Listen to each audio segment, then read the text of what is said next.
fazendo análise. Eu fui comprar um cortador de unha e a pessoa pediu todas as minhas informações. É impressionante. Eu fico muito irritado com isso. Não, mas hoje em dia, cara, acabou a ideia de privacidade. Eu estava ontem conversando com os caras.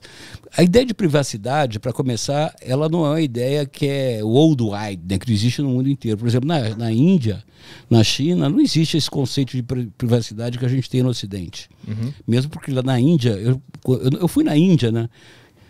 Em algumas cidades, eu juro por Deus, eu vi 40 caras cagando na rua, um do lado do outro, e o porco chão, né? no chão, e o porco atrás esperando para comer a bosta dos caras. E gente passando para lá e para cá, que tem gente que nasce, morre e vive a vida inteira na rua. Então a ideia de privacidade do hindu é completamente diferente da nossa. Uhum. Da China, a mesma coisa. Existem culturas diferentes da nossa. E a ideia de privacidade que nós, ocidentais, temos é uma ideia que vem mais ou menos do século XVIII, século XIX. Porque não havia também, nos romanos, né, a ideia de privacidade, por exemplo, nos romanos, os banheiros eram banheiros públicos. Né? Quem já viajou, vê aquelas ruínas romanas, por exemplo, os vasos sanitários eram um do lado do outro.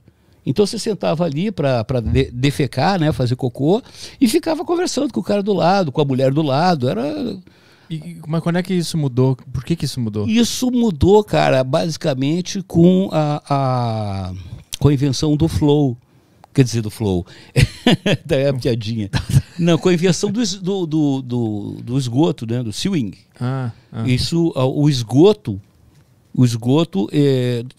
segundo aquele Francis Fukuyama, aquele historiador, teve duas grandes invenções para a humanidade, assim, que, porra, foram foda para a humanidade. Uma é o esgoto, água e esgoto. E a segunda, qual que é? Eletricidade. Uhum.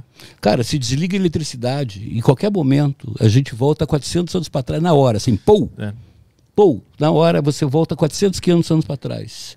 Eletricidade. E o sewing, né, o esgoto, ele permitiu com que a mortandade infantil caísse dramaticamente, ou seja, o número de doenças.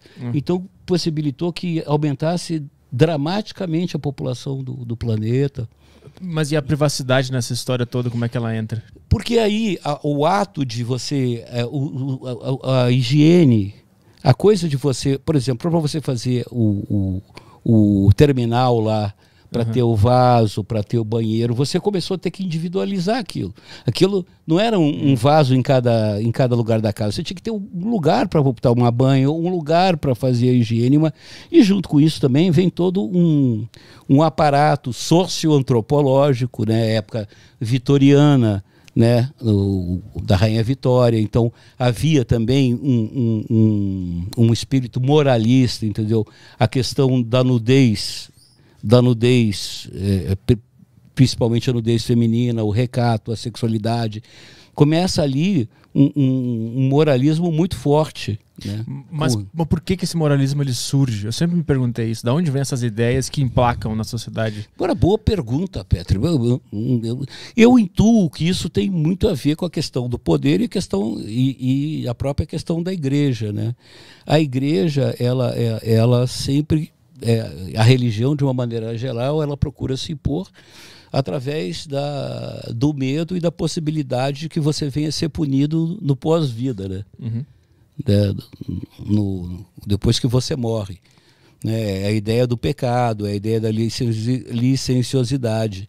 E sempre associado à ideia de tudo que provoca, de repente, um prazer incontrolável, né, ficou associado ao pecado. O sexo, essas coisas que dão um enorme prazer à pessoa, e são incontroláveis, né, difíceis de controlar, era fundamental que você controlasse. Então a igreja entrou aí, né, a religião, para controlar o ser humano e controlar o prazer, talvez. Né? Mas tu não acha que... Transformar o prazer em pecado. Mas tu não acha que isso transformar o prazer em pecado, ele também teve um papel fundamental para a gente sair do nosso só instinto animalesco de trepar? Porque quando tu censura isso, tu abre possibilidades da humanidade fazer outras coisas com essa energia, né? Não, cara, mas tem cara. Olha, são características da nossa espécie.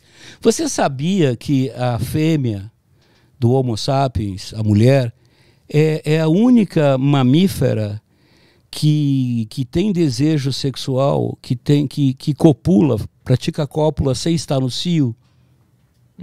A mulher, ela não precisa estar ovulando para ter desejo sexual e praticar sexo. Por que isso?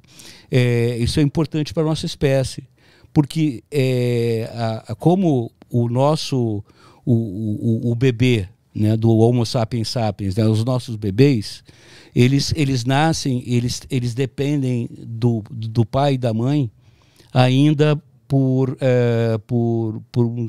até uns 6 anos de idade, mais ou menos, até eles serem capazes de serem autônomos. Senão eles não sobrevivem.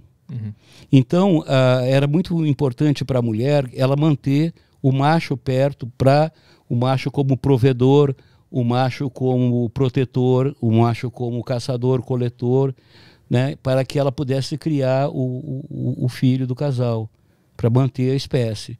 Então, para ela prender o macho, a seleção natural foi separando as fêmeas que tinham desejo sexual, que praticavam sexo sem ter necessariamente com fins reprodutivos, sem estarem ovulando, sem estarem com o objetivo de procriar. Então, por isso, a única fêmea que transa sem fins evidentemente obrigatoriamente reprodutivos é a mulher.